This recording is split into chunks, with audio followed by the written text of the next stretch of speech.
right. Well, hello everyone, and welcome to our lay leader training.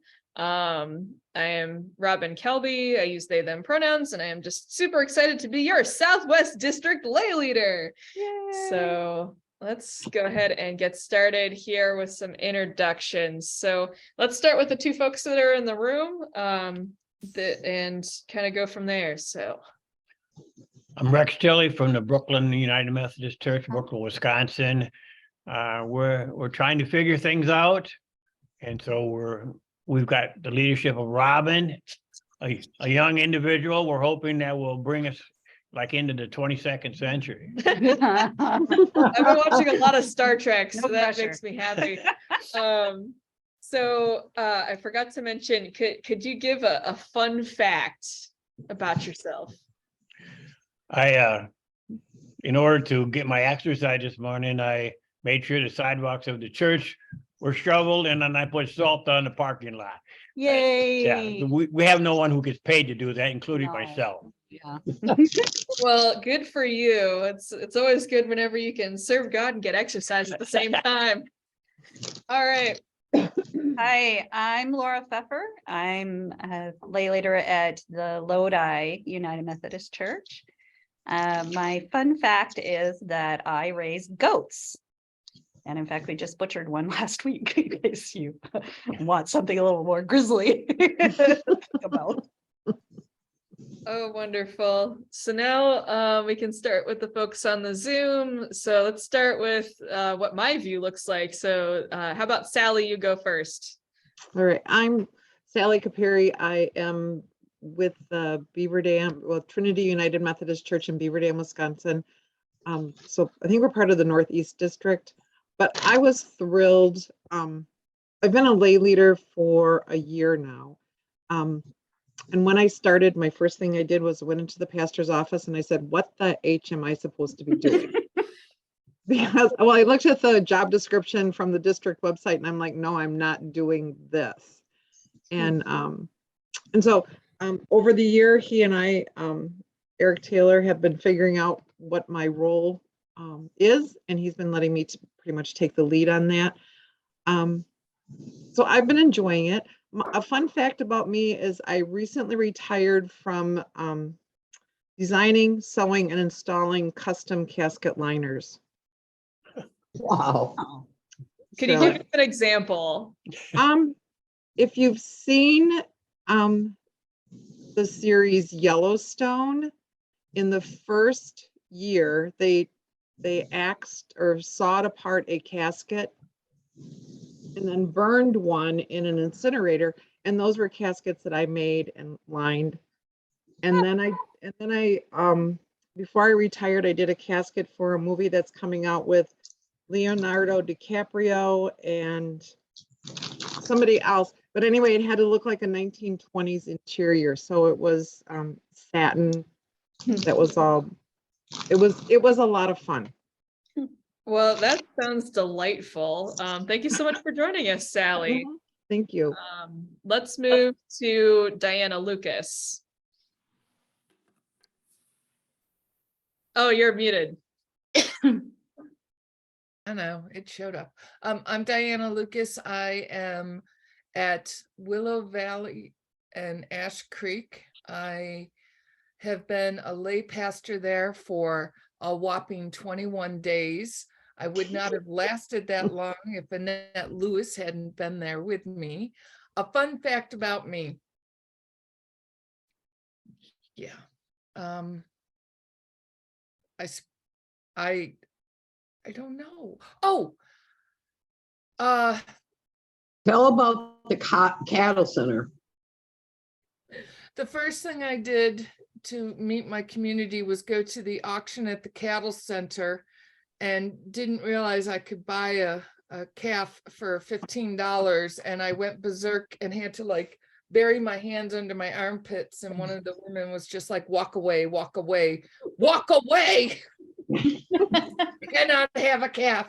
So that's why I now have 2 cats. Oh man. Well, thank you, Diana. You're welcome. Let's see. Let's move to Carol Oliver. I am the lay leader at First United Methodist in Madison. This is my third year. I came here from Missouri about almost 5 years ago now. I moved here to be closer with grandchildren and children. I don't know, this is a fun fact. It's hard to beat the Sally's and Diana's, but so coming here from Missouri, where there's no ice, I am learning a lot about hockey. My grandson plays as a junior on a high school hockey team in Stoughton, and so I'm learning about hockey. Also, one of my granddaughters is a mountain bike racer, so I'm learning about mountain bike racing. The most fun race that she was in was when all the racers were in costume. That was really cool. That does sound cool. Yeah, she was an angel and her little wings were just flapping in the breeze, you know. Oh, that is fun. Does that help your aerodynamics? I don't know. Let's see, let's move to Paula. Good morning, everyone. I'm Paula Kraft, and I belong to the Mount Horeb United Methodist Church. I have been a lay leader for, I think, 9 years now. And this is the first time I remember seeing any training for lay leaders, which is nice. I've served under 3 different pastors, and I have found different pastors utilize lay leaders differently, which has been interesting. The latest is we just had a change in August with a new pastor. Fun fact, I am a huge fan.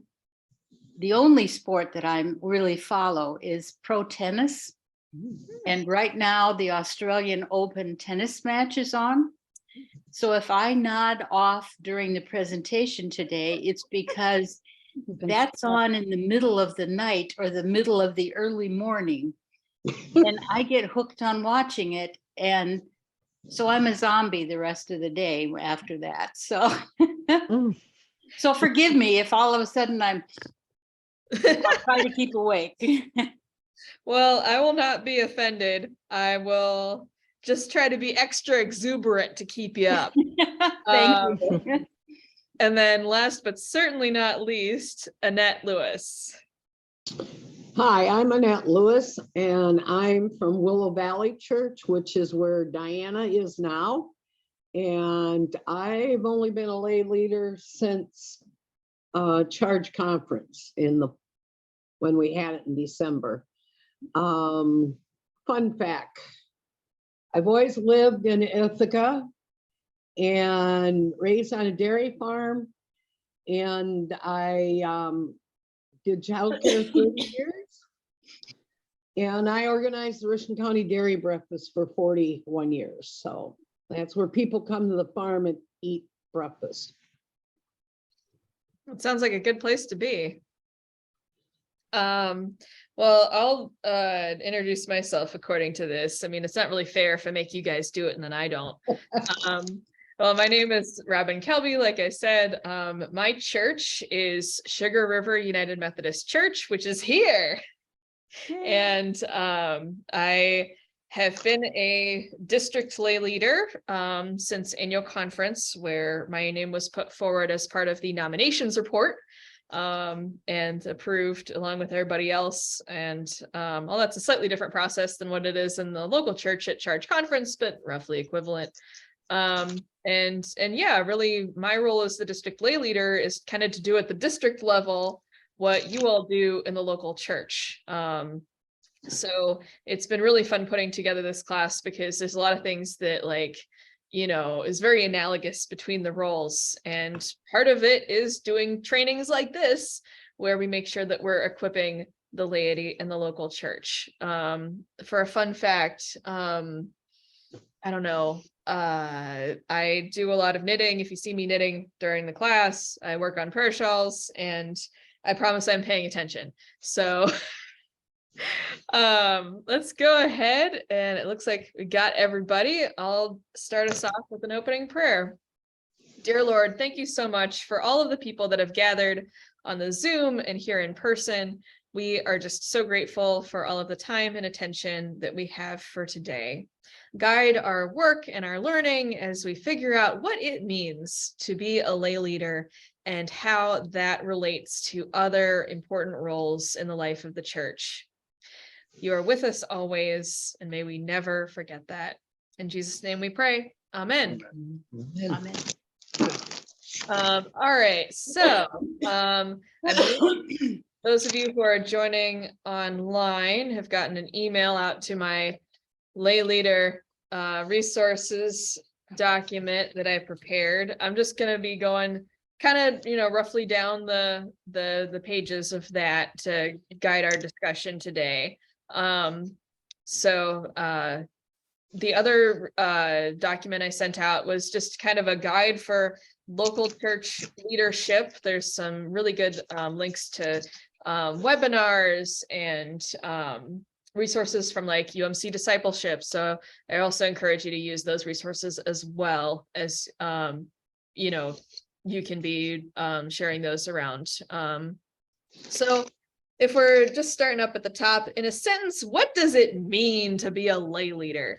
And really, a lay leader is the link from a local church to the community around them as the primary lay representative for the laity in the local church. So that's really what I came up with. It's kind of distilling what it says in the Book of Discipline, but does anybody else have any other definitions for what you think a lay leader is?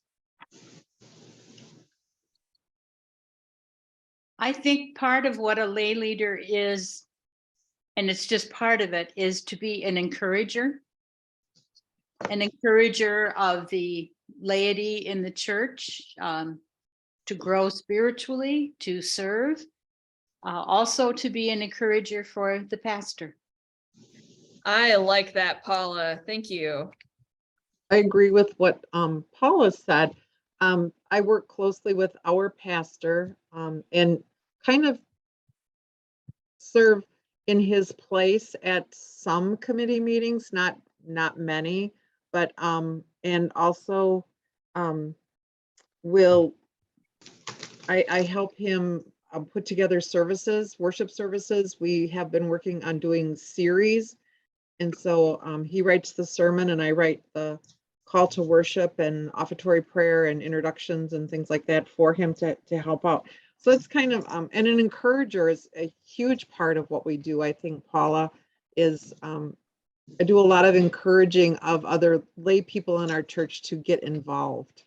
Yeah, thank you, Sally. Rex? Define laity. So laity is anybody who isn't clergy. So anybody who isn't a pastor or a bishop or a deacon. Whenever you take everybody else that's left, that's what the laity is. Or So committee members or leaders of committees or just Everybody. ministers becoming Anybody. ministers? Anybody. Oh, okay. So it's really just the difference between people whose vocation is to be clergy as opposed to people who find their vocation wherever else in the world that they are called.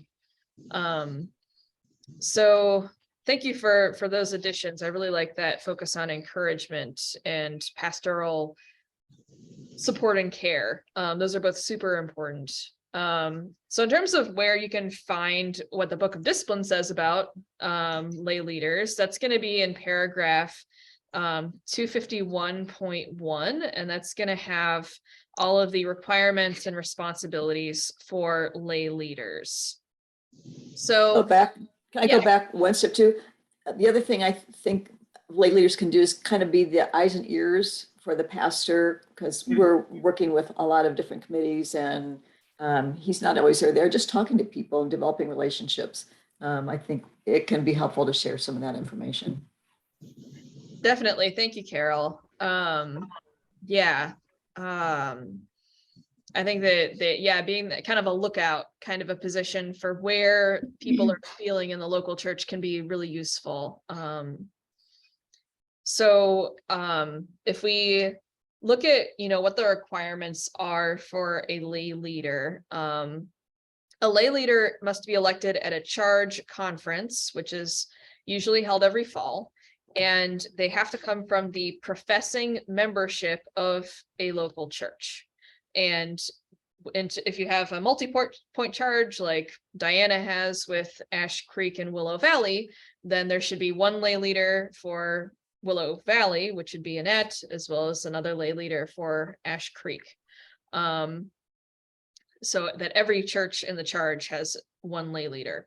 And if you have a big church, or maybe there's people that want to be co-lay leaders, or whatever structure makes sense for your church, you can have associates that are also elected to assist the lay leader. So are there any questions about the requirements for lay leaders? Sounds good. I assume a lay leader has to be a member of the church also, right?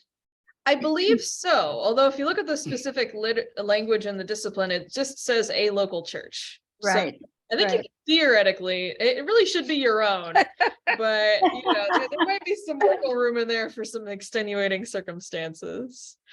Don't know why though.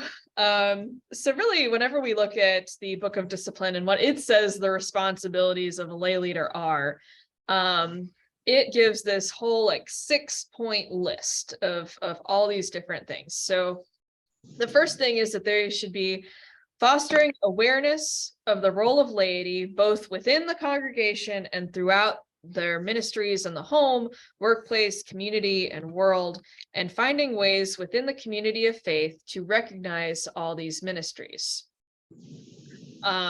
The lay leader should also be meeting regularly with the pastor to discuss the state of the church and needs for ministry. They are members of a bunch of different committees and boards on the local church. They will hold membership in the Charge Conference and the Church Council, the Committee on Finance, the Committee on Nominations and Leadership Development, and the Committee on Pastor-Parish Relations or Staff-Parish Relations, where along with the pastor, the lay leader shall serve as an interpreter of the actions and programs of the annual conference and the general church. It suggests that to be better equipped to comply with this responsibility, it is recommended that a lay leader also serve as a lay member of annual conference. I will get into what the difference is between those terms in a little bit. Shoot, I didn't advance my slide. Then in terms of other responsibilities, there's continuing involvement in study and training opportunities to develop a growing understanding of the church's reason for existence and the types of ministry that will most effectively fulfill the church's mission. Then we will also be assisting in advising the church council of opportunities available and the needs expressed for a more effective ministry of the church through its laity in the community. Then finally, the lay leader informs the laity of training opportunities provided by the annual conference. Where possible, the lay leader shall attend training opportunities in order to strengthen his or her work. And the lay leader is urged to become a certified lay servant. So I know that that's a lot that we throw out to you. So I thought of some discussion questions for kind of guiding, thinking about all this stuff that we're supposed to be doing. So is there anything that just immediately stands out to you for these 6 responsibilities?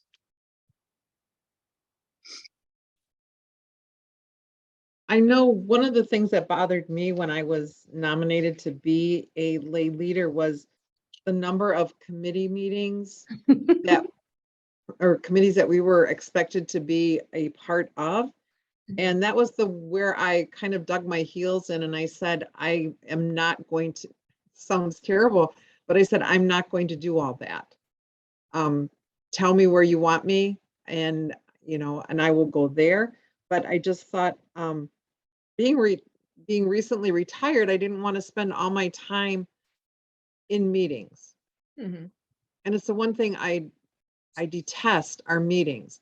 And so, and I think that comes from my time of working in a local healthcare facility here in Beaver Dam as the volunteer department manager. All I did was sit in meetings and I was like, no, we have to get out and do the real work. And I know you have to meet sometimes to figure out what the real work is. But this was not where I wanted to be. Yeah, thank you, Sally. Yes. I've been a lay leader for a long time. And for a while, yes, I did all those committee meetings and I don't anymore. Our church has changed about 4 years ago to the leadership board type of organization. And so we don't really have all these different committees anymore. They're all part of just the leadership board, which I was on for 3 years. And I am a great believer in people not having lifetime appointments to committees and different things like that. And so I opted to go off of leadership board then, since for about, I don't know how many years with council and whatever, I was on all this stuff, and let new people in the church participate in that. So that is attending the committee meetings is one thing that I don't do anymore either. And it Paula, I seems have to to be tell you, working Paula, our church is going into the process of changing our governance method to the leadership board method. And we're going to have a vote in the church. And so I'm looking forward to, all of those meetings being gelled into one monthly meeting.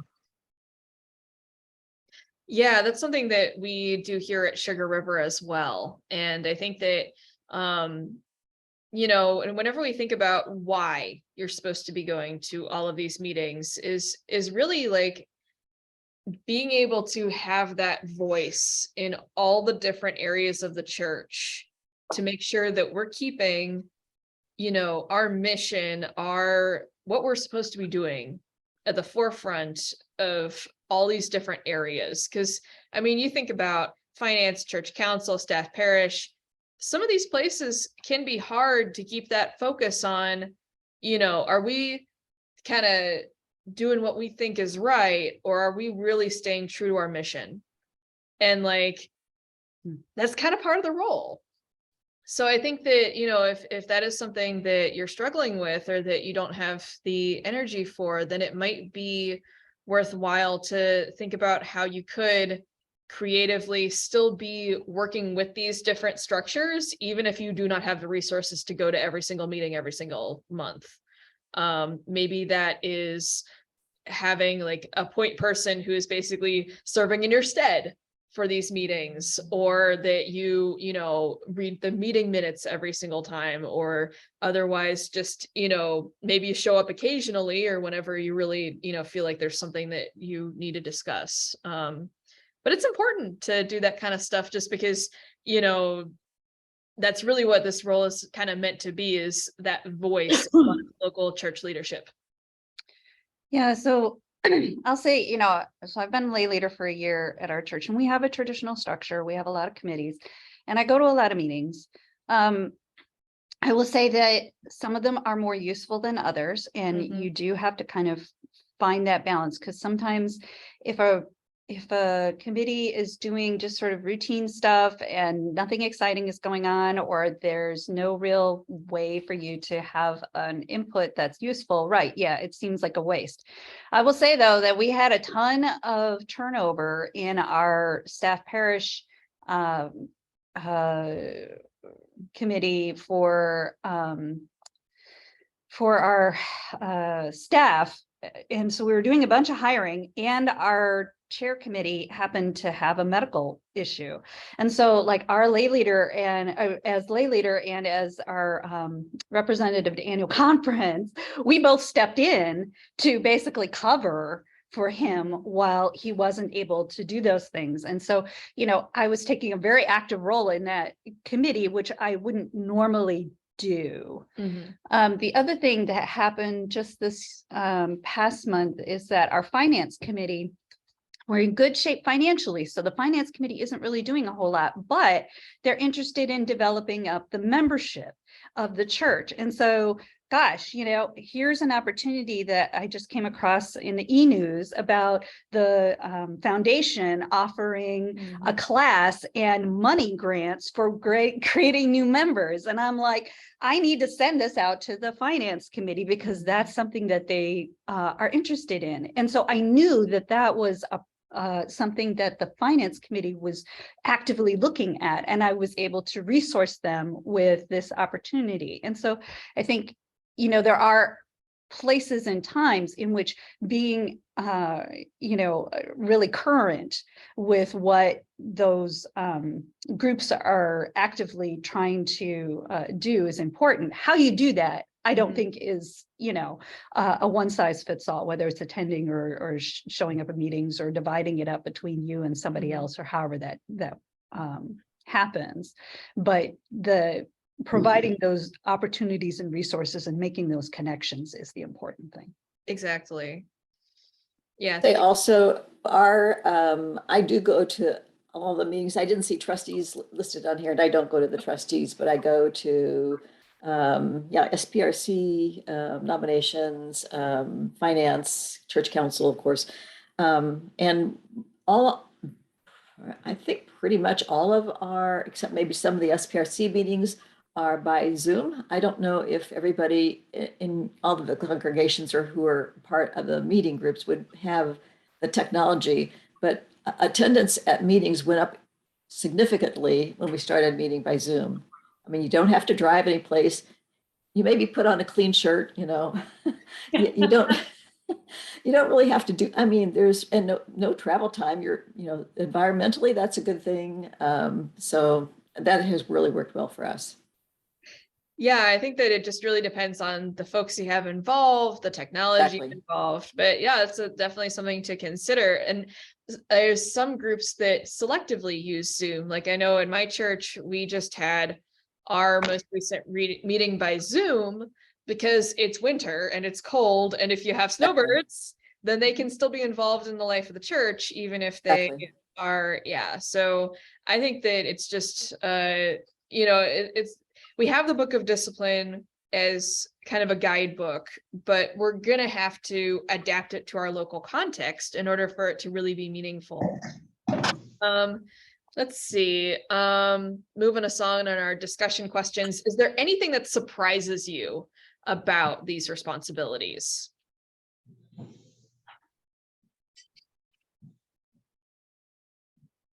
Sounds like not. So why do you think study and training, both for the lay leader and promoting training for laity in the church, is part of the lay leader's responsibilities? So why the focus on study and training?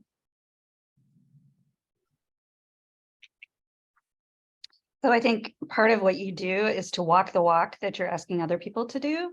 So just this past year, I had been wanting to do it. It was something that had been recommended to me like years ago, and I just never got around to it. It was taking the basic lay servant class. And I know there are some people in our church who have taken it, but I think, you know, until you can say, here is what I got out of it, it's hard to say, I want to invite you to take this class just because the conference says you should, or, you know what I mean? Like, until I know what the value is, how can I tell people to, you know, invest their time and effort into pursuing something like this? So I think it's just, you know, when you develop it yourself and you know how you have gained from it, you gain an authenticity in trying to tell people that this is worth it for you too.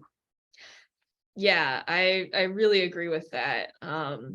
Because ideally, this is not somebody who just becomes a lay leader and then they stay that way for the rest of their lives. Like, you know, there has to be some amount of growth and making sure that you're at least adapting to the ministry needs around you. And a lot of that is, you know, how you do that personally, as well as how you do that through the resources that are given by the conference. And I mean, if there just aren't resources that the conference is giving you, like, I will say that, you know, we are still working on reviving some of our programs and stuff. So like, if there is stuff that you don't have that you need, that is also, you know, something that you can respond to as well, not just the trainings that are being offered. I'll elaborate on that a little bit in just a sec. So let's see. How is the lay leader a voice for laity in different parts of the local church?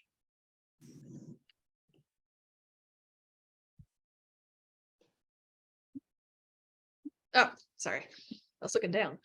No, I've been at the Methodist Church. I was born into it and I went away from it for 40 years and I came back. And the reason I asked you about laity, what definition of laity, because I did not know. Mhm. And I'm amazed how much we don't know. Most of us are in Methodist Church because our parents were. Mhm. We have no idea what the difference is between us and Lutherans.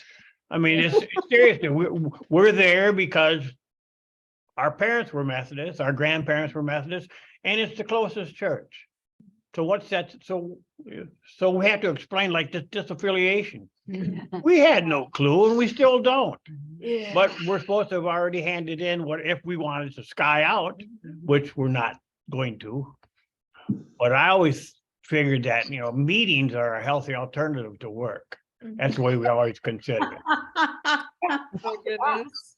Yeah, I think that is one of the challenges is that, for some people, church is just, you show up on Sunday, you do the mission projects that you're told to, and that's kind of it. And there's so much more to understand what makes us different from other different Christian denominations and really what makes United Methodism valuable. And that goes back to the way that we structure ourselves, the beliefs that we hold. And some of this stuff is stuff that we might not like frame it as such. We might not say that this is the Wesleyan way to think about theology, but it's the way that we've been talking about it in church for a long time. And that's something that I just, is whenever I have been figuring out what I really believe for myself, I keep coming back to, comparing it against what I see as like the Wesleyan tradition or the United Methodist, beliefs and everything. And it was amazing to me to realize how much what I believe really does align with the Wesleyan way of thinking about how church should be. So I think sometimes just having that kind of awareness of like, this isn't just because we think it's right. This is really bigger than us. It's not just at our present point in time. This goes back hundreds or thousands of years for the ways that Christians have been organizing themselves and living. So all that to say that it's just really exciting to be part of that and making people aware of that and really advocating for that. So my last question, I think I'm going to do a little lead up before it. And for those of you who can't see the Zoom, my last question was, why do you think the lay leader is urged to become a certified lay servant? And I feel like I need to go back at this point, and we shove the word lay in front of a lot of things. So I want to give an overview of what these terms are, just so that we're all clear. So this class is for lay leaders. This is a specific role that's elected in a local church that is focused on the local church and the community. There's also the lay member to annual conference. This may be the same person as we saw in the responsibilities, or it may be somebody different. And that is really somebody who actually goes to annual conference and votes their conscience, as well as being the person elected from their local church. So the lay member to annual conference is a separate class. And if you're interested in that one, I'm going to have another session of that, as well as I have a recording from last week that really goes over exactly how that role, compares, how you should prepare for annual conference, all that good stuff. In terms of what we mean by a certified lay servant, or if you hear certified lay speaker, lay servants and lay speakers are not formally related to lay members and lay leaders, as complex as that is. Certified lay servants are basically folks that undergo specific training according to lay servant ministry classes.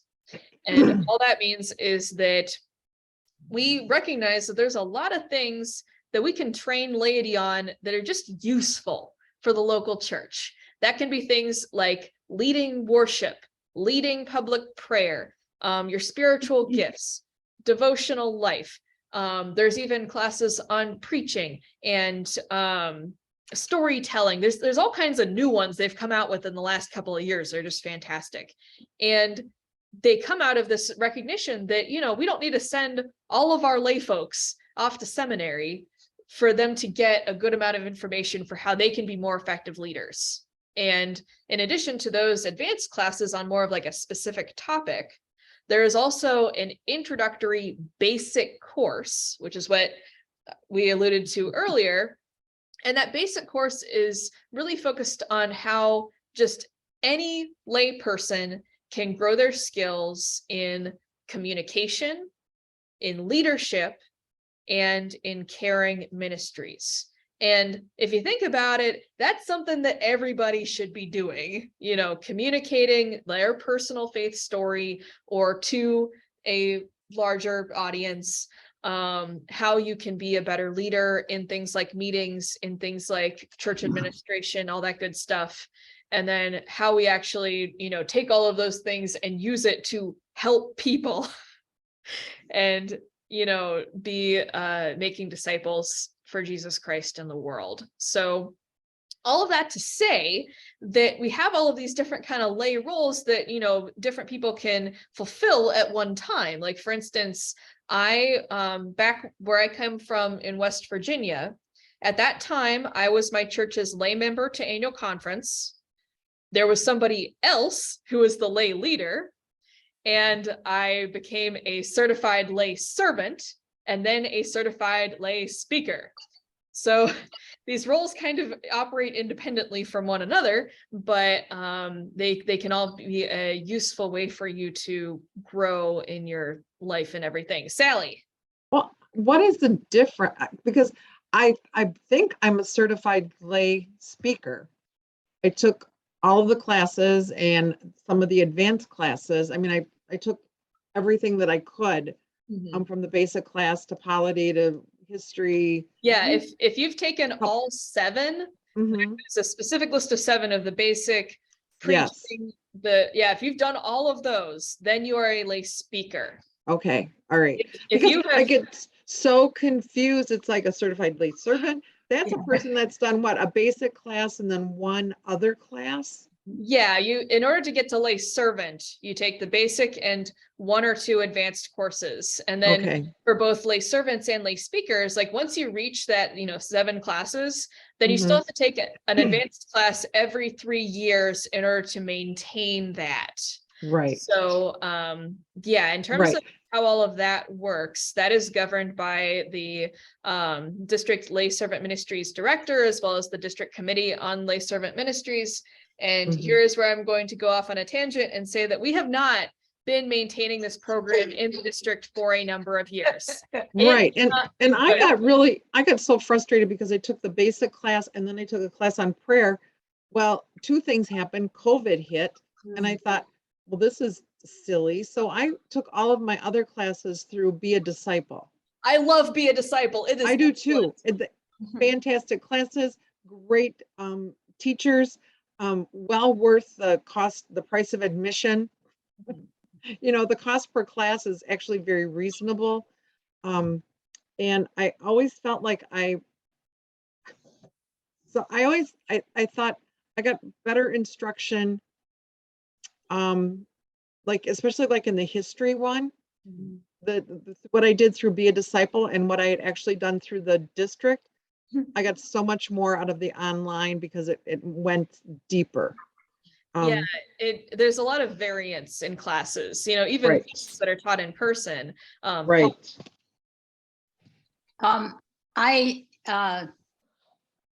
For a while, I was also the lay member to annual conference. I don't know how many years I did both. And they are very different roles. I did take classes and I became a certified lay servant. I let that go when COVID came in, partly because it became very difficult for classes. And I was at the point where you have to have the 1 class every 3 years or whatever it was. And I said, you know, this just isn't working out for me right now. I can still do what I need to do without that piece of paper that says I'm a certified lay servant. I would encourage everyone to take the classes because you don't have to be a lay leader to take these classes. And I have always found the classes to be informative. I've always gotten something out of them. I was never interested in becoming a certified lay speaker. Writing a sermon and getting up and giving it is not something I want to do, but I did enjoy the classes and serving as a certified lay servant. It really equips you, and people need to take these classes, whether they're interested in being a lay servant or not, because of the knowledge that they gain to be able to serve better. Yeah, preach, Paula, because I mean, that's the thing. You don't have to be going for certification to take these classes. They're open to anyone. They're, don't feel like you have to take the basic course before you can take an advanced course, because that is not true. You can take any class you want, whatever order you want. You don't even have to be a United Methodist to take a class. We'll take anybody. And the really excellent thing about it is that you can really choose your own path if actual certification isn't something you're interested in, because there's a lot of really good ones out there, and there's even ones on evangelism, accountable discipleship. Especially if you look on Be a Disciple, you have to make sure that the class actually has like the Lay Servant Ministries logo on it to make sure it counts. But there's a lot of really good classes on that website that have just, really innovative things for, your ministry as well as ministry in the local church. So Rob? Taking the classes in person, the advantage of that was I met so many people from around the area or even out of the area, because I've driven a long way sometimes to take the classes. And when, during the break times or during the discussion points, you get to know what's happening in other areas and what maybe you can apply to the situation that you're in at your church. Yeah, that's something where like back whenever I was in West Virginia, that was one of the things that I found most meaningful is district events, working with people in the district. And I took a lot of my courses in person because they had regular lay servant ministry academies every year, where every spring and fall, there would be 3 to 4 courses taught at each session. And that way, you could work on your certification. Something that I'm mindful of is that for the past couple of years, we have had a lapse in leadership, both in terms of the lay leader as well as the district lay servant ministry director, who kind of oversees the lay servant ministry program, which means that we have not been offering classes. We have not been offering support for our lay leaders, our lay servants, our lay speakers, and that, that is wrong. And it is something that I am trying to fix, because it is. I agree. Very important. Yeah. And it just comes down to, a lot of times in the local church, you can feel very lonely. You can be like, I am the lay leader and I am not sure what I'm supposed to be doing here. And if you don't realize that you have a support system outside of the local church, that there are resources that that they're available to you, then that's just a really, hard place to be in ministry. And we don't have to be going through this alone. And that applies for lay servants and speakers as well, that, we are working on ways to revive all of this in the district, and really to have a more healthy structure for it as well. Previously, there was just like one person that was supposed to run everything. And it's no wonder that job is too much for one person to do. According to the district, it was never supposed to be one person. It's supposed to be a chairperson and a board. And really, getting ourselves to a better structure is something that's going to help us to be able to offer classes in a meaningful way that is going to be offered in multiple points in the district. So you're not going to just have to drive to Madison for everything. And really being, figuring out how we can be offering support and resources to all of our folks. So all I had to say that, that really the lay leader is urged to become a certified lay servant as a way of continuing their growth. And because there's a lot of overlap between, the kinds of things that you learn as a certified lay servant through those courses, as well as the needs of the local church. So does that all make sense? Robin, could you send us links for either Zoom classes or classes online? I will take that as a follow-up because I'm going to send up a follow-up email with like a survey for you to take for how you think this class went. And that'll be part of there as well. It might also already be on the the other, not this document, the other attachment. I can't remember if I threw Be a Disciple on there or not, but in terms of all of those kinds of resources, I'll make sure that the follow-up email has them, even if the documents don't. Thank you, Annette. You do have it on the list of resources. Oh, good. Thank you. I'm glad whenever I think of things in advance. Oh, goodness. That's because you've taken classes and you know. Just a bit. I mean, a lot of this is just synthesizing all this information, because if you're just trying to figure out what all these terms mean, there's just a lot, and they're very similar sounding words for very different things. So I wanted to dig in a little bit into how the lay member to annual conference and the lay leader are related. We touched on this a little bit, but I want to really look at the comparison between these two roles. One person may do both, as we noted, this is encouraged by the Book of Discipline. And both roles, you know, on the surface look like they're pretty similar. They link the local church to the broader community and the world. However, the lay member is focused more on connecting to church structures. That can be the district and the annual conference. It can also be looking at the decisions made at jurisdictional conference and general conference. Whereas the lay leader, which is what we all are, it is focused on developing and advocating for leadership in the local church to grow disciples, as well as, you know, working with the pastor, trainings, all this other stuff. But really that focuses on the local church. And if you're not wearing both hats, then you really have to know how to collaborate with the other lay leadership around you, especially as, you know, let's say that there are decisions made at annual conference. If you're not actually going there or not watching the live stream, then there's a lot of stuff that may impact the way that church leadership may be needing to put their focus, or, you know, if there's insurance changes or I don't know what, but you got to make sure that you can coordinate with the lay member to annual conference, just to make sure that everybody has the information they need to act on through all of these meetings and local church ministries and stuff.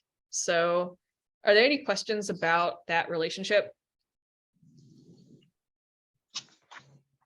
All right. So the other relationship that I wanted to talk about is the relationship between the lay leader and their pastor. As we noted in the, you know, responsibilities, it has that bullet point of like, you need to meet regularly with the pastor, but it should be more than just meeting regularly. There should be a relationship with the pastor that goes beyond your personal faith journey.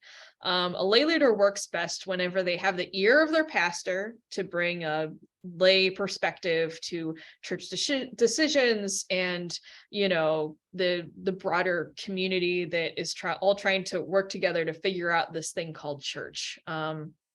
And that's going to be figuring out the best way to communicate between the lay leader and the pastor. That could be maybe you talk on the phone regularly, or you email, or you just get coffee sometimes, like whatever combination of communication that makes sense, like, you know, figure out what works best for the both of you, because it's going to be different for every person. And in terms of what that looks like for other kinds of lay leaders in the church, there are district lay leaders, and that means that I do this with our district superintendent, who's Amanda Stein.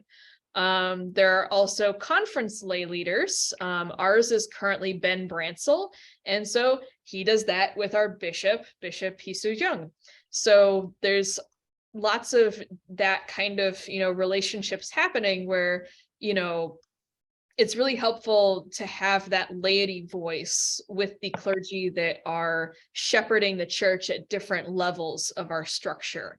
And it shouldn't be that this is the only layperson that can talk to them, but just having that focused layperson that is really their job, is to be thinking about the folks like them, that can be really useful. And there may be rocky periods where maybe it's more hard, more difficult to be able to have that relationship. I know that if I just use my relationship with Amanda Stein, for instance, with disaffiliation, like, it's been harder to really get into that groove because we've been every which way. But there's still been a lot of opportunities where, we talk about things other than disaffiliation sometimes. It's been great. And really just, figuring out how all of that works. So I'm hopeful that, it's not like you're going to figure out what works best from day one, but it should be something that just kind of grows over time. And as pastors leave and transition and lay leaders leave and transition, you have to figure out how to, be picking up those relationships again through those transitions. So are there any questions about how that all works practically? Wonderful. So the next thing that I really want to focus on is the leadership skills that a lay leader should cultivate. And this really just comes out of looking at what the discipline says that we're supposed to be doing and the kinds of ways that we should be a role model and demonstrating these skills. So a lot of that is advocacy, that a lay leader represents the needs of both the local church and the community that's around them, which those are oftentimes not the same thing. And you have to really keep the structures of our church focused on our mission. There's a lot of things that, a lot of kind of small nonprofit business kind of decisions that have to be made. And as much as those are important for making sure that we can do ministry, it can also sometimes distract us from the way that we need to be living our lives as Christians and really having that focus. The second thing is that we should be a role model. Lay leaders should demonstrate faith and integrity as a follower of Jesus Christ to the people around them. We got to walk the walk, as you noted earlier, because otherwise it can be a real turnoff if somebody who is supposed to be, not that you put a lay leader on a pedestal, but they're generally somebody that people know that they can talk to, that people can bring difficult questions and concerns to. And if they feel like they can't have those kinds of conversations with you, then it's hard to have effective ministry as a lay leader. I mean, that's one of the issues that I have had as a district lay leader is that, like, yeah, I got elected at annual conference, but that doesn't mean that people know who I am. So that part of, having an ear to the ground, that kind of focus is something that I'm still figuring out how I can best do that, especially as we're still coming out of COVID. There's not a lot of district events, trying to change that, but, for the time being, how do I relate to this kind of a situation? And I feel like that's something that in a lot of our churches, there's something similar. We may have a lot of families that are not attending in person, but they still may be attending online. How are we still making sure that there's a relationship there, even if we don't see them sitting right there? So, yeah. In terms of discipleship, lay leaders should inspire the people around them to continue to improve themselves as people of God. You can use the HOPE acronym to remember the basic process for making disciples. There's hospitality, where you're really just kind of making sure that people feel welcome. Then you offer Christ through, different ways of helping people get involved, of really allowing them not just, in the doors, but into the full life of the church. Then we bring out the purpose and engagement pieces in order to really have the why we're doing what we're doing, as well as helping them to just feel like they have meaningful actions they can take to bring about the kingdom of God. So with all these kind of leadership skills, are there any questions about what we're talking about so far? Should I try to make sure I stop enough to ask that? Wonderful. Onward and upward. So this really gets into what we mentioned at the top of encouragement. The lay leader role really should be nurturing the laity around them. United Methodism has historically been strongest when its laity are empowered to do the work of the church. Clergy can't carry the whole church themselves. And if you look at our history, United Methodism started out as circuits where there'd be a guy on a horse that would go out to like a very large geographical area. And in order for a church to survive, the laity had to do pretty much everything.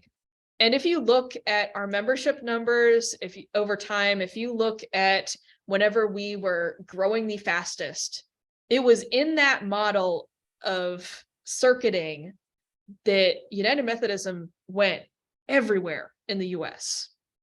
And ever since then, ever since clergy have had to have more formal training, ever since we have made it a lot more of, them as kind of a business leader as well as a spiritual leader, so that laity didn't have to be carrying everything. We have decreased in numbers in really in the kinds of, force in the world, which I find to be interesting. So really, I see that on the local church level, that whenever laity are empowered, it's easier for the pastor, to be sure, because they're not having to run everything, but there's a lot more drawing in of, people like me are doing this, so I can do it. Sometimes whenever we see clergy as kind of a, somebody who's set apart or, something unattainable, it can be really hard to realize that, I can do that too. So I think that really having that, cultivation of using your time and your talents to the best of your ability, even if that isn't to the best of somebody else's ability, but their relationship with God and what they can do shouldn't matter. It's all about what you have at your disposal. And a lot of that is just, in order to encourage people, you got to get to know them. I can't tell somebody to go off and do a training if I don't know where they're called or what their gifts are. So be thinking about, not only what roles in the church need filled, what buckets we need to put a warm body in, but how are we recognizing the gifts that the people around us have, and then trying to align those with the needs of the local church. Another thing that's super important is communication. You kind of have to talk in order to effectively express yourselves in meetings, worship, and conversations with individuals and groups. And that includes, active listening and not just speaking over other people, as well as having the courage to speak up in a crowded room. Sometimes, you need to be using your voice in order to steer the conversation or the focus back to where it needs to go. So you need to learn how to use your voice to lift up what really matters in your context. Then finally, there's service and study. So as a servant leader, lay leaders should be active in and connected to the ministries of the local church. While lay leaders can't be everywhere at once, they should have relationships with all the different ministries of the church. That can be Sunday school classes, youth groups, women's and men's groups, Bible studies, food pantries. I don't know what else you got going on, but you don't have to do everything in order to just kind of have your eye on where their focus is going and if there's any resources that they need. And finally, study and continuing education really helps all of us to avoid stagnating on our journey of faith. You don't have to be a full-time scholar. It doesn't have to be your most important focus, but it should be a way that the lay leader is demonstrating that they're going on to perfection with God's help. So with all that said, are there any leadership skills or things that we touched on that you would add or you have questions about? One thing that I do is I do a monthly little 1 paragraph long related to a Bible verse that is put in our email newsletter that goes out. And in that, I do encourage people to grow spiritually. A lot of different things I throw in on that. And I also lead a Bible study in the church. And I have found if you want to learn more about the Bible or about different things, be the leader of a Bible study, because the time you spend on research is so valuable to your own personal growth. Plus, it's also a way to get an ear to people in the congregation about what's important to them. And I really like that. And Pastor and I are going to be meeting that we've not had. We took a real downturn in attendance and membership during COVID, but we're rebuilding now. And our new pastor and I are interested in starting up an evening Bible study, which we've had difficulty in the past, but we feel that's important to offer. And so we'll be doing it, sometime this spring, I think. So, that's one way to serve that's not necessarily spelled out in the discipline, but it is important to be involved or to talk to people in the ministries if you're not directly involved with them. Yeah, thank you so much for that, Paula. I mean, that's part of it, is that the book of discipline, it's so much easier to say serve on these committees than do these specific ministries, because it's going to be different for every church. I mean, Bible study is probably something that almost everybody would be doing in some form or another, but it just really goes back to the different gifts and needs that there are, that, you've identified that there's a need for more of a Bible study and, cultivating those kinds of relationships. And it's really cool that you're working on trying to figure out how we fill that need and really do what we need to be doing. Paula had a lot of good things to say. I lead Bible studies as well at our church, and started doing that when I became the lay leader. And it is a really good way to get to know the Bible better, to grow in our own faith. But I've also found it an excellent way, right, to connect with the needs of other people in the congregation. Yes. Through this study, the things that come up during our prayer time. I always ask if I can share it with the minister, or if they've shared it with the minister. I'm also involved in a group in our church that they call themselves the Cozy Crafters. They get together on Thursday mornings. As my granddaughter, she's 21, she says, "Oh, it's just a bunch of old ladies getting together to have coffee." But we do things. Well, we learn different crafts. Like I just taught a 2-week class on how to do pin loom weaving, and so we learn different skills. But we take our skills, and then from them we build. We make gifts for our shut-ins. One of the Cozy Crafters programs or ministries is making blankets, the fleece ones that are tied. The amazing part is they had an overabundance of these blankets, and we got to church on Christmas Eve and our furnace had gone out. It was 38 degrees in our sanctuary on Christmas Eve. Oh. And yeah, so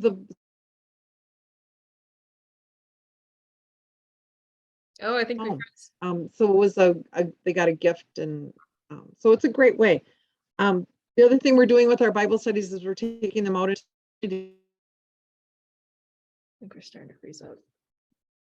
Stop my video. Could be at their end too. Study that I do on Wednesday mornings at one of the nursing homes here in Beaver Dam, to involve the people that are there. It's an assisted living nursing home situation. All right, I think we caught that, Sally. Sorry, our internet was starting to go in and out for a little bit. But yeah, I really like the ways that you are, figuring out how to relate to all these different groups. Right. And that's something that, if you think about some of these groups, if you're not part of the men's group, for instance, you might just think that they're a bunch of guys that get together, and you might have that as kind of a blind spot where you're not really focused on like, well, what are they really like, as opposed to what I think they're like, especially if I'm not part of them. Mm-hmm. So I really appreciate that kind of perspective as well, because sometimes there are groups that are harder to relate to than others, especially with time and when they meet and stuff. But right. But yeah, it's important to really get to know who they are. Right. And I think, yeah, as a certified lay speaker, I am asked sometimes to lead worship at our church, which I absolutely love. And so I can go up there and introduce myself as a certified lay speaker, and then people ask me about it. And so it is a way to promote the basic lay speaker class and going from there. I think Or be lay servant. attentive to the needs of the church and also to get more people involved. We recently did that in our morning Bible study, that a couple of the women, which it always has mainly been women, suggested they want to do a study on women in the Bible. But then someone else said, you know, if we don't do that, and instead, because I offered either that or the study of the book of James, and several people said they wanted to do James because then maybe men would come. So we did do James, and we did get several men join the Bible study. So that to me is also being attentive to the needs of the church. Mm-hmm. Yeah, I think Chris Definitely. has something to say. What we did through the whole pandemic is we missed one Sunday of church. We practiced compliance, not defiance. We actually had it inspected by the village board, and they had county come in and they went through all our facility, and we spaced and we did whatever, cleaned, and we did whatever we had to do.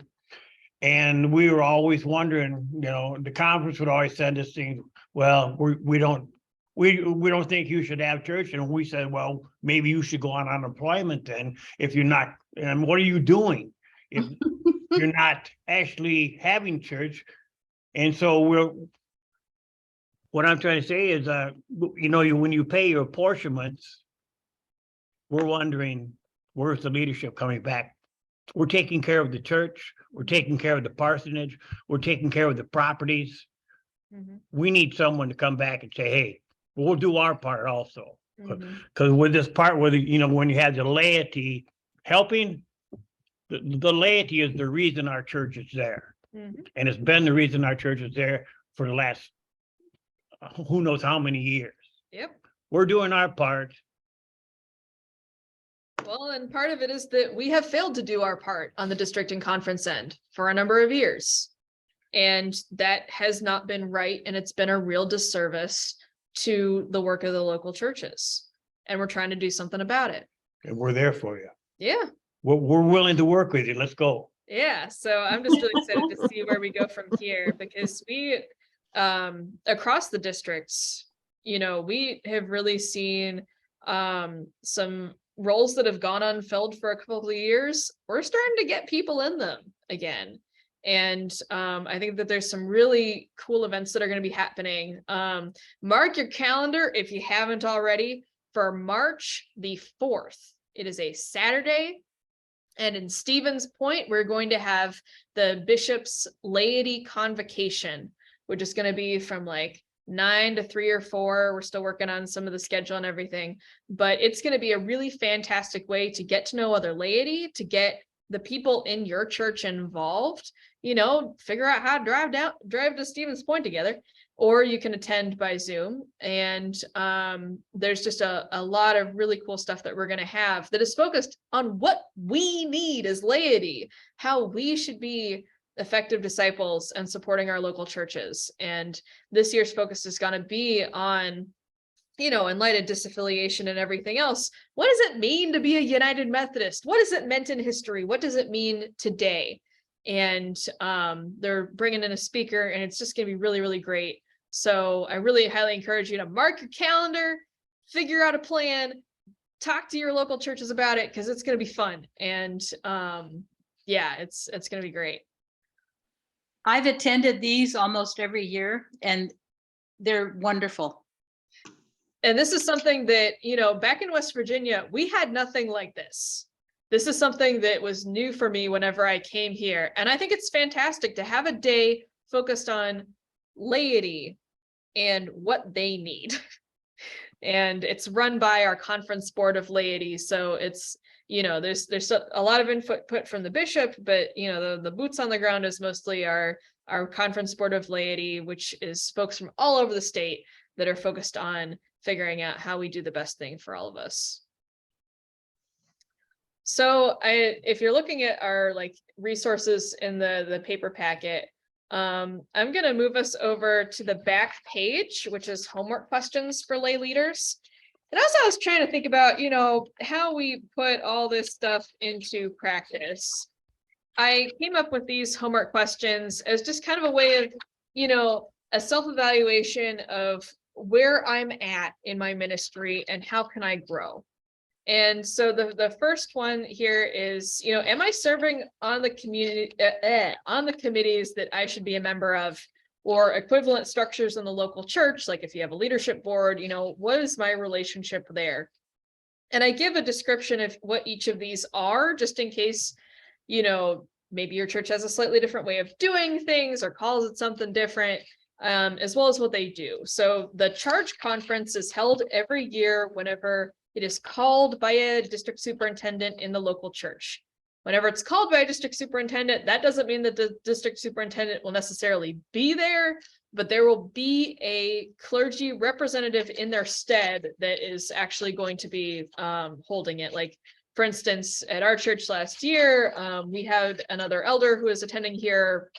He led it. It was great. And really that governs the ministry and mission of a local church for the upcoming calendar year. So there's things like approving the budget and different lay officers in the local church. It's a fun annual meeting. And as soon as the date's announced each year, mark your calendars and make a good effort to be there.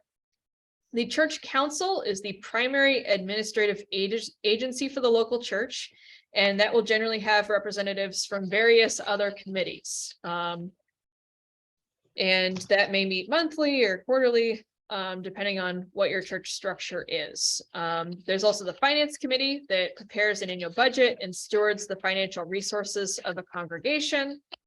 There's the nominations and leadership development committee that identifies, develops, and monitors the leadership of the congregation through training and selecting appropriate leaders.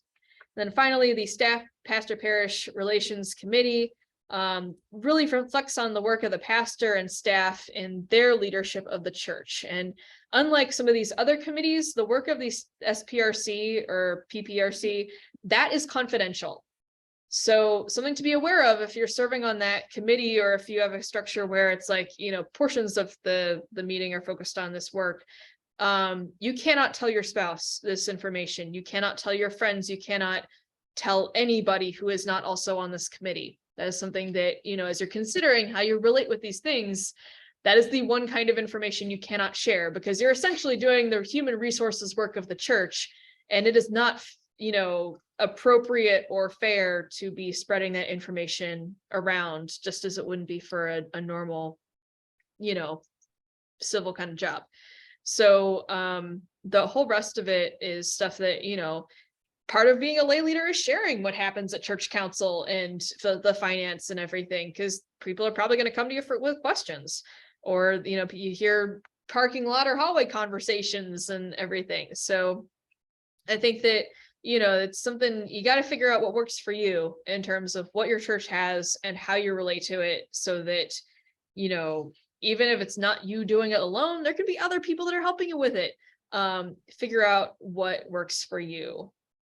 So there are any questions about that? I know we already talked about this some earlier, but I want to just make sure we laid out exactly what we mean by all these things, especially for if you're, new, or your church is structured differently. Wonderful. So then the second major bullet point that I have is, what is my relationship with the pastor assigned to my church? Do we have scheduled conversations to talk about ladies' role in the church, or otherwise, just speak regularly enough where we're fulfilling that, depending on the relationship. It doesn't have to be, we're going to meet every Tuesday at 9 about this, or, monthly, it can just be, we're, meeting enough and talking about this that we're good. The other thing is, is your pastor including you in meetings, worship, and ministry as a leader? Are you being lifted up as somebody who is a leader in your church? This may be a little bit more difficult, but are there any areas of friction that your pastor and you need to address. That could be just maybe not seeing eye to eye on something, and that makes it hard to talk to each other. Are there other leaders in the church who might be able to help mediate that relationship as necessary? Sometimes things can kind of get a bit hairy, and that is something where you might want to pull in other people in your church, or, if it especially is difficult, you might want to reach out beyond your local church. I am always a resource. You can also reach out to your district superintendent, Amanda Stein, and we can kind of figure out where we need to go from here in terms of all of that. I have some challenge mode as we go along, because if your church is undergoing a pastoral transition, like, there's more that the lay leader needs to do than whenever you're just kind of maintaining a relationship. How are you building that relationship and making sure that you're kind of getting comfortable with each other and how all that works. The extra challenge mode is if your church is facing a gap in pastoral leadership between appointments. RDS is working so hard on trying to fill all of the pulpits that we have. And I mean, part of it is that we have not been growing our laity to the point where our laity become clergy to fill our pulpits. And so, if your church is facing that kind of a gap for, maybe a few months, or maybe they just can't find somebody for the appointment, how are you coordinating with the other leaders in the church to advocate for the laity? I'm not saying you need to take on that kind of role, but you're still going to be one of the primary people to be shepherding that church in that time and kind of keeping things going as the district and the conference is working on all of that. Are there any other, questions or discussion that we want to have about the relationship with the pastor?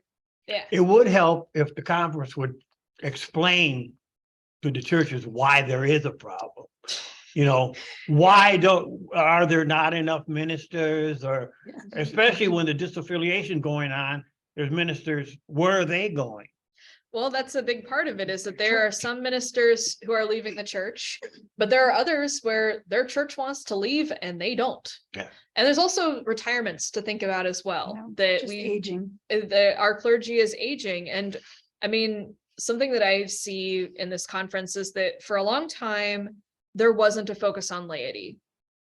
There just wasn't a focus on getting people to be lay speakers, on being lay preachers, on being, involved and empowered. And we're seeing the consequences of that, because we didn't grow our laity. And now, whenever our clergy are retiring out, we don't have anybody to take their place. And it's not, it's not unique to Wisconsin. I would also say that we are far better off in Wisconsin than a lot of other conferences, because we bring in a lot of people from outside to fill pulpits, because we did not grow people from the pulpits here. And that is something that is a real gift that we have, to have cross-racial appointments, to have so many links to conferences around the world in order to grow our clergy. And back where I come from in West Virginia, like, the way that we treat appointments here is different. You are lucky to get somebody for 8 years at the maximum, like the absolute maximum in West Virginia. And that's not necessarily the case here. There is also just, a real diversity here that is a gift, a way of being able to see how what we do here really does matter around the world, and is lived out in the experiences of the people that are around us. So I know that it's certainly a challenge, and it's something that we have not always done the best at, but we're trying to adapt as we can. And part of it is we need to be looking at, is there anybody that we should be encouraging to become clergy? People have had that conversation with me a lot. I don't know why, but And they will continue to have that Ah, geez. conversation with you. I just want to add to that. I don't know the history like you do, Robin, but I also think that, we have to do more to bring children into the church, which, and raise them up to be leaders, to know that they too can, if they're being called, to answer that call. Who knows what's happening in July of this year? related to youth? I'm not going to Daytona, but I know a lot of people are. Yeah, there is Youth 2023 coming Yeah. up. And that is every 4 years, usually the year before General Conference, there will be a worldwide gathering of United Methodist youth somewhere in the US. And this year it's going to be in Florida. And I mean, it is something I went to Youth 2015. So that was 8 whole years ago. And I mean, it was life-changing. And I say that as somebody that I was already very involved in my local church. I was still doing a heck of a lot, but there's something that is just really energizing about all of that. And there are opportunities for all of us to get involved. You know, it takes expense to get to Florida and the registration and everything. So, you know, in addition to the financial side of things, there's also figuring out who can be chaperones to go with the kids and have a heck of a lot of fun. Like, I do very much encourage. It's a really wonderful time. They have excellent speakers, and workshops and all this really good stuff. You know, how are we supporting the youth of our church to realize that they should have a say in a lot of things? One of the reasons why I'm as involved as I am is because, like, people allowed me to be on church council as youth. And then from there, I was able to take on more responsibilities in my local church. And then here I am at 25 as a district lay leader. I don't know how that happened, but anyways, you know, if you aren't allowing the youth to be able to get that kind of experience, then you don't have somebody to replace you whenever you're no longer able to fulfill a role. And it's something to consider as you're looking at, you know, how your church approaches the lay leader role. According to the discipline, it's a little bit fuzzy on how long somebody should serve as a lay leader. And it says there's some language about, you know, as directed by the annual conference. Well, we really don't have any, you know, actually, yeah, the snort. We don't really have a lot of actual recommendations on that, but it's something that you could consider. Maybe this person should really only serve 4 years or 8 years or some other, you know, set amount of time as whatever makes sense for your church to make sure that there is, you know, multiple people getting that experience. Oh man, I haven't been advancing the Zoom. Anyways, all of that to say that, you know, there's a lot of ways that we can be continuing to, you know, not just keep the things the way that they are, but see if there's things that need to be improved over time. And part of that is through growth and studying as a leader. You know, think about taking lay servant ministry classes as they're offered in the district and the conference, as well as online through Be a Disciple. In the resources, I have a link to the webpage where upcoming lay stuff is going to be posted. So you can also look on just the conference calendar with, like, there's a tab for laity at the moment. As well as that webpage to be able to see what's all coming up. Like, these classes were on there. Woohoo! There's also tons of books and studies that you can, you know, be looking on Cokesbury for something that looks good for leadership development. Maybe that's something that you do with your pastor. I don't know. Don't feel like you need to be doing everything completely alone or completely with other people. A question that I have would be, do you have any books that you would recommend?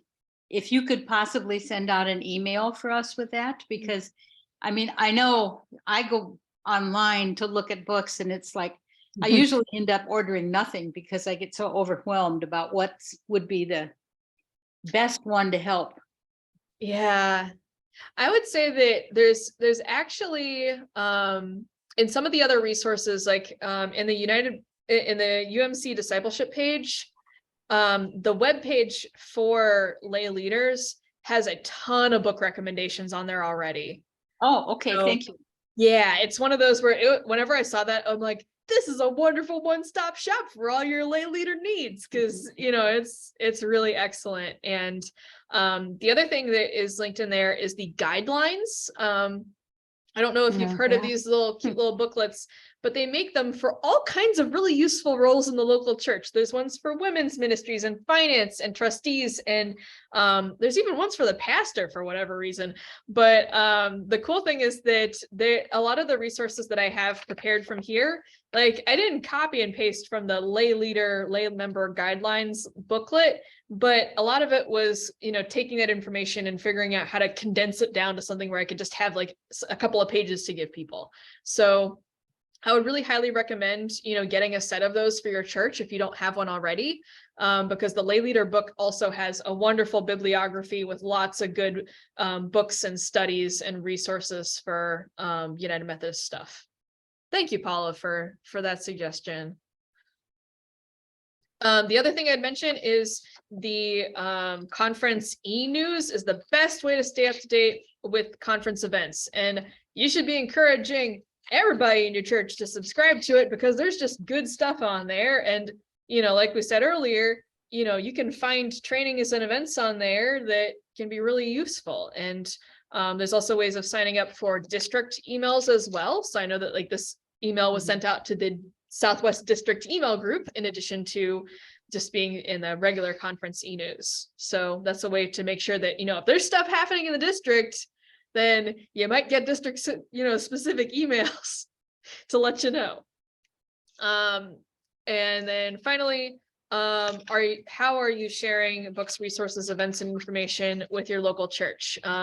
Does your church have a newsletter that gets sent out that maybe you could have a little blurb in? Does your church have just, emails that get sent out to everybody? Like, I don't know how your church communicates. You could have wonderful phone trees, phone trees can be great. Whatever works for your local context, get the information out there and really just, advocate for, seeing what all's out there. I know that it can be overwhelming for folks to navigate them on their own. So sometimes having a buddy to be like, I think you'd be great for this, can be the step it takes to get somebody to engage with these kind of resources. So that brings us to the end of our homework questions.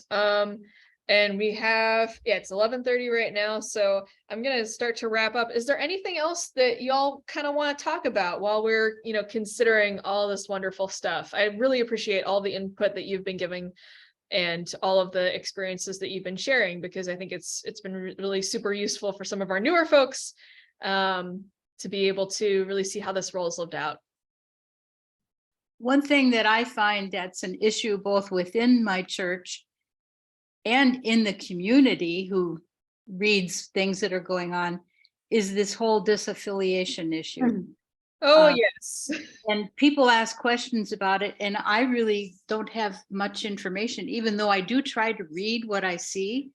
It would be awfully nice. And if they're going to address that at the laity convocation, that's wonderful, because I know I don't have answers because the thing is not settled yet. But well, and part of it is people are really worried about that. Well, I can tell you that as a member of the Southwest Disaffiliation team, to give a short summary of where we are, there are like a couple of big hurdles for churches that are in the process at the moment. We are past the point of discernment, of figuring out, do we want to pursue disaffiliation? So now across the conference is the work of about 50 churches to be trying to do the rest of the pathway that is going to be getting their legal paperwork in. That had to have happened by this past weekend. So if they didn't get all of their copies of their deeds, insurance information, asset information, all of that, if they did not get that into the conference, then they have fallen out of the pathway and are staying in the United Methodist Church. In terms of where we are at in the district, I'm not sure at the moment. We're still figuring out who got their paperwork in and who didn't. But at that stage of the process, we had 24 in our district out of about 100 that were, trying to pursue disaffiliation. Across the conference at that same stage, it's about 50. So across our 5 districts, the Southwest District has the most churches in the disaffiliation pathway. And that is an enormous burden on our district superintendent, Amanda Stein, that other district superintendents are not having to deal with to quite that extent. just, it's a numbers game, as well as the working with all of these individual churches.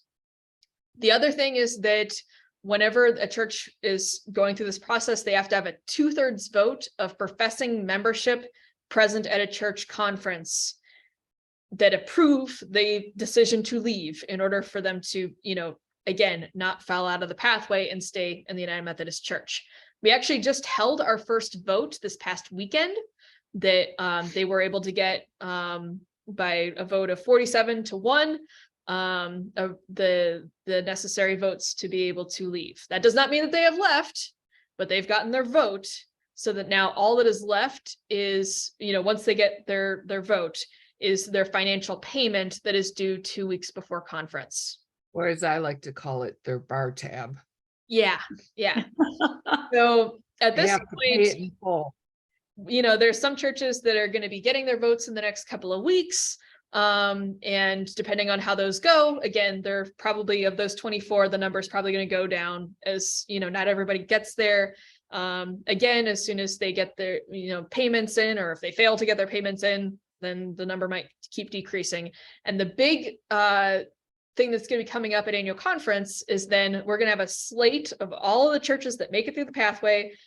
Any church that is on that list has been vetted by the conference. They have done their paperwork. They have done everything they needed to do. And all the annual conference needs to do is approve them to leave. And if they have gone through this 17-step disaffiliation process, and they have been faithful to us, and their names are on that list, then it is my opinion that they deserve the right to be able to be a new life in ministry apart from the United Methodist Church. So I know that not all of us may be able to, be part of that vote, but I would really encourage you to just, anybody that's on that list has been vetted. So, we should let them know. Robin, I'm also on the Southwest Disaffiliation team, and Robin preached on it. Oh, I was going to mention that. Yeah. Would you be comfortable sharing the link to that? Because I think it's really helpful. And it's public. So to back up, I actually have given several sermons on disaffiliation at my church here at Sugar River, as well as at Monona UMC. If you would like me to come and speak to your group about any of this kind of stuff, it could be a women's group, it could be your church, it could be preaching or not, I don't care. I really feel strongly that all of the rest of the churches that are staying needs to know what this process has been like and how they're being protected. Because this whole process is really designed to make sure that we're not getting screwed over as other people leave. And that is something that, again, like for the churches that are staying, like it's really important information to know that, because it can seem like all of our focus is on the churches that are leaving. And we are still very focused on the churches that are staying to protect their financial health, their spiritual health, and the overall organizational health, to make sure that we can come out of this still strong. And I That's just very true. I want to add one more thing to that. Sorry. In all of the United States in the disaffiliation process, the process in Wisconsin has been considered one of the fairest and one of the nicest, one of the kindest. And I'm really proud of that. In Maryland, the churches that are disaffiliating have to buy their churches. Here we're saying, if you don't want to be with us, okay. And we're going to try to help you separate correctly. So Yeah.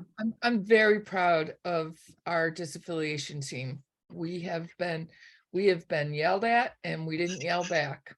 We have been threatened and we didn't threaten back. We just wanted everyone to pray with us, sing with us, and know that we're there for them. So, and there are some churches that have been really wonderful in this process, that they have been very fair and very kind. So you cannot paint them all with a broad brush that they're just mean and evil and anything like that. No, a lot of these are very good people that just believe differently. And I say we let them go if they are, being faithful to the process that, we have put out for them. So, I mean, this whole disaffiliation thing is sort of off topic as far as like the lay leader thing, but just since we have people who are on this team, let me ask you this: once all this settles, are you looking at sort of a postmortem, like how did we get to the point where Southwest District has so many churches who are disaffected? And I hear this from what Yeah. Rex is saying too, that we are disconnected from our local churches in the district to such an extent that people don't want to be with us anymore.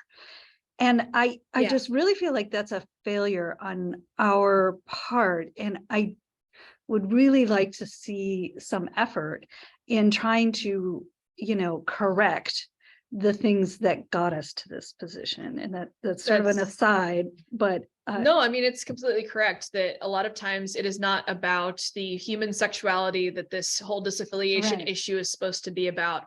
A lot of it is very deep church trauma. A lot of it is feeling neglected by Mhm. the district superintendent and the conference. And that is something that is shared by churches that are choosing to pursue disaffiliation as well as ones that are not. And that is something where, our district superintendent, Amanda Stein, has said many times that our district leadership has not been where it is needed to be in the past. And she apologizes for that. And I do as well, because I mean, I see it from the lay perspective as well, that like, I've been frustrated and upset and angry because things are not the way that they should be. Because I have been in a place where, not going to say that they're perfect in West Virginia, please don't take that. But that, I have seen more healthy organizational and leadership styles. And I want us to have that here. So I think that coming out of this, once we get the legal crap out of the way, Right. really the votes are, actually going in person to all of these churches is the biggest hurdle. Once that process is over, then like, we better watch out because Amanda's coming and she's going to have time and effort and energy to devote to the rest of us that, so much of her time, it's like another full-time job on top of learning how to be a DS in the first place. Like, she's coming and it's going to be great.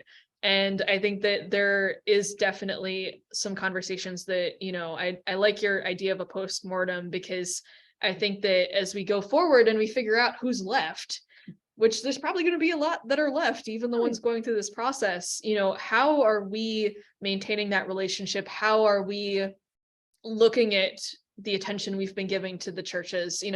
Something that Amanda is very cognizant of is that a lot of our focus has been around the Madison area, and our district is not the Madison area. So how do we have events farther out in the district? How do we make sure that we're not just leaving a whole bunch of our folks behind because, you shouldn't have to drive to Madison for everything. So I really appreciate, all of the input that you guys are giving, because, it's something that it has not been the way that it should be. But that doesn't mean that we should be stuck with it and that we shouldn't be advocating for change. And yeah, Carol. Are there some churches that wish to disaffiliate, but they don't have the financial resources to do that? Because and then what is that? That doesn't sound like a very healthy situation. Well, there's a lot of weird situations where maybe they just didn't get into the process in the first place. Like, you had to get into the process by September. And if you didn't, then I'm sorry, if you really were that gung-ho to leave, we've been putting out a lot of information about how you get in. So the other thing is that in some churches, it's being driven by a very small number of laity, which means that, if you have only 5 people out of a church of 100, then those 5 people realistically either need to convert the rest of the 100, or at least enough to get their vote, or otherwise it's just going to tear their church apart. And that's what we're seeing already. There's a lot of movement between churches on many different sides, just because the people are trying to align where they feel called. And it's a really sticky kind of thing as we're going through this. I cannot give you the names of any churches that are in this pathway, because until they're on that annual conference ballot, they're not done yet. And, we should not be treating them any differently, even if they get to the point where they don't make their financial payment, than any other church. But just, there is so much that is difficult about this process and, this whole situation. And there's a lot that goes into it. So again, if you would like to hear me talk about it, I'll include a link to my disaffiliation sermon that I gave a few weeks ago. And again, I'm very happy to go talk about it other places and just tell you what it's like, because it's been fascinating being in these churches and in these conversations. I don't think we need to know the names of the churches at all, really, because Exactly. it's not done yet. But just more, the information you've provided on the process has been very helpful to me. Yeah, and feel free to take it back to Mount Horeb, because you guys are so close right over there. I am more than happy to go anywhere in the district to. I've already made a note of that. Yay. I'll be talking to our pastor, who unfortunately is on vacation this next week, but Yeah, it's going to be a busy few weeks because you have to hold the votes from now until March 15th. So maybe a little bit busy, but I'm really excited to see how things get scheduled, And because there were some churches that after they listened and heard us speak, opted to drop out of the process. So, yeah. not everybody who started is going to end. And I like that. Yeah, I failed to mention that at the discernment portion, we had 4 churches in that part of the process, decide to drop out. And that was for a variety of reasons. I mean, some of them just wanted to know what the financial payment and estimate could be, which you can't really see that unless you're in the process. So like, that's a valid thing to be considering, is just, all of your options. So it's off topic, but again, as leadership in the local church, it's really not, because it's a big thing where there's a lot of questions about it. And again, I know that there's not a lot of information coming out from the conference because, there's not much that really can be said at the moment. If you look online and search for like the disaffiliation information page, that'll give you just like an outline of what the process is and all the information that churches are having to, deal with. So I would just encourage you to look at that, as well as, reach out to me if you really would like to, know more. So yeah, in terms of how I'd like to end this, I wanted to leave you some nice Bible verses for the road. So what I would like to do is have 4 people read the Bible verses that are going to be either on the screen or in your lovely handout, just as a way to end our time together. So let's have somebody here in the room and to start us off. All right, Ephesians 4, verse 2 through 6. Conduct yourself with all humility, gentleness, and patience. Accept each other with love and make an effort to preserve the unity of the Spirit with the peace that ties you together. You are one body and one spirit, just as God called you in one hope. There is one Lord, one faith, one baptism, and one God and Father of all, who is over all, through all, and in all. Thank you, Rex. Let's have somebody from the Zoom for Matthew. Matthew 20, verses 25b through 28. You know that those who rule the Gentiles show off their authority over them, and their high-ranking officials order them around. But that's not the way it will be with you. Whoever wants to be first among you will be your slave, just as the human one didn't come to be served, but rather to serve and to give his life to liberate many people. Thank you, Diana. Somebody else can jump in. Matthew 25, verses 35 and 36. I was hungry and you gave me food to eat. I was thirsty and you gave me a drink. I was a stranger and you welcomed me. I was naked and you gave me clothes to wear. I was sick and you took care of me. I was in prison and you visited me.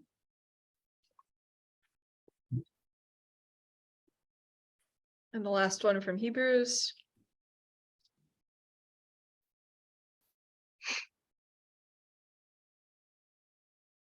Well, I'll read it. Oh, I was. Okay. Okay. Hebrews 10, 24, 25.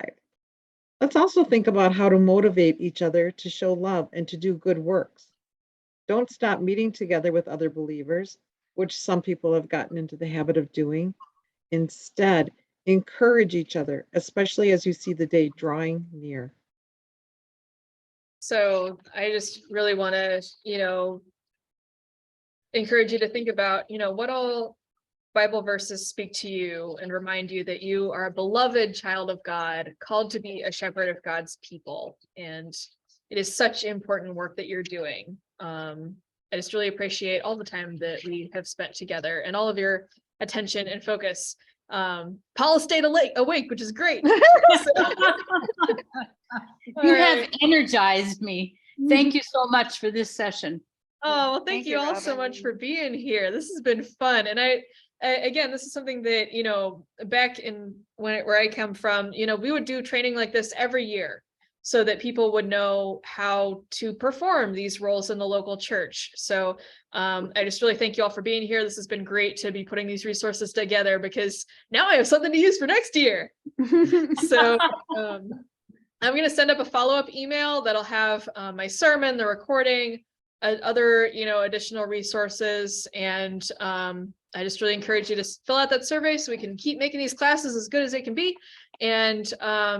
And yeah, just thank you all so much for your time. I know that we're getting close to our, trying to be done by noon. But yeah, I just really appreciate you all. So I'm going to finish this out with a closing prayer. Dear Lord, we thank you for the time we have shared together, for the ways that you have called us and are working in our lives and in our churches to make disciples, to grow together, and to be your hands and feet in the world. Guide us as we go from this place into this Zoom into being the lay leaders that you made us to be. And may we bear in mind all the people that you have called us to care about, our pastors, our churches, our community, and the whole rest of the world. In Jesus' name we pray. Amen. Amen. All right. Well, thank you all so much for being here. Bye, I everybody. really appreciate it. So take care. Thank you, Robin. Thanks. Thank you. All right.